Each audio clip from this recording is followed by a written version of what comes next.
Marcus Feisel's death also forced the foster care system statewide to take a good look at itself and make changes to keep children safe across the state. Yet, 9 on Your Side I-Team reporter Hillary Lake discovered a sad reality here in the Buckeye State. Some kids in Ohio foster care are still dying from abuse and neglect. How is this happening, Hillary? Well, Craig, there really is no clear-cut answer to this because the circumstances of each case are so different, but there is hope.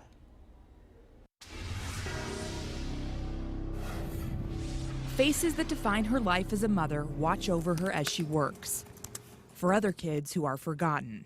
So often they move from home to home, and their pictures never hang on anybody's family room wall. 10 years ago, Holly Schlack added another photo to her family collection. Look at that life. Of a little boy in foster care she never met. I mean, there's life there. It just seems to be bursting with joy. Marcus Feisel is the Butler County toddler who died alone in 2006. His foster parents, the people trusted to care for him, are in prison for wrapping him in a blanket, binding him with tape, and leaving him in a closet over a hot summer weekend. Schlack was a social worker in Hamilton County when Feisel died. His story hit close to home. 5-year-old Joey leaned across the kitchen table, his brown eyes as dark as night, and whispered, "Do you know about the little boy who died in the closet?" She recalls that kitchen table conversation with one of the children she was assigned to in her book, Invisible Kids. My mom told me about him.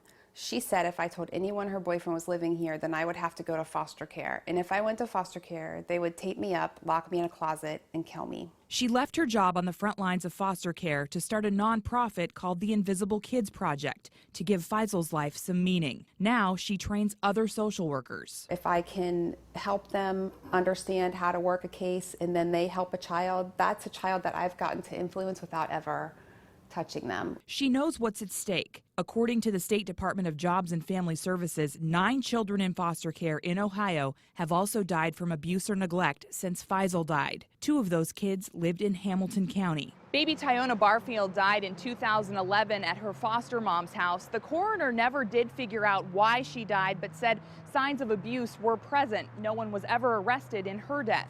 It's not the same story for 3-month-old Janiah Watkins. Her mother, Deja, was told to stay away. An aunt had custody of Janiah when she died last year. Somebody please send the police. My niece killed her baby. Please. Police say Watkins decapitated her own daughter. She's charged with murder. Despite the deaths, Hamilton County JFS Director Moira Weir tells me her office made big changes after Feisel died in foster care 10 years ago. So we started doing instant checks on any foster parent, any caregiver, anybody that was in the home, so we knew who's in the home, and we do those daily checks. The state also stepped up its training for caseworkers. We can change as many things as we want. When kids continue to suffer and die, our changes are not, they're just not enough. What do you say to the people who will say there are still children dying and what's been done isn't enough? What I say? I say the sadness of this world is that children die, and it's not a good answer, and it's a terrible outcome. Weir says those changes also created a statewide crisis. Unfortunately, began to give foster parents a negative image in the public. And so we had really some actually very many awesome foster parents saying, I don't want to do this, I can't do this. Fewer foster parents, while the number of kids in need has soared. In Hamilton County alone, there are nearly 250 more kids in the system than a year ago. 40% of our children are being placed outside of our county. Weir tells me most of the cases involve challenges that have existed for generations. A typical case is going to have mental health, substance abuse, violence occurring in the home. I think Weir believes the community is key to stopping the cycle of forgotten foster kids. We need people to rally around foster parents and thank them for the job that they're doing.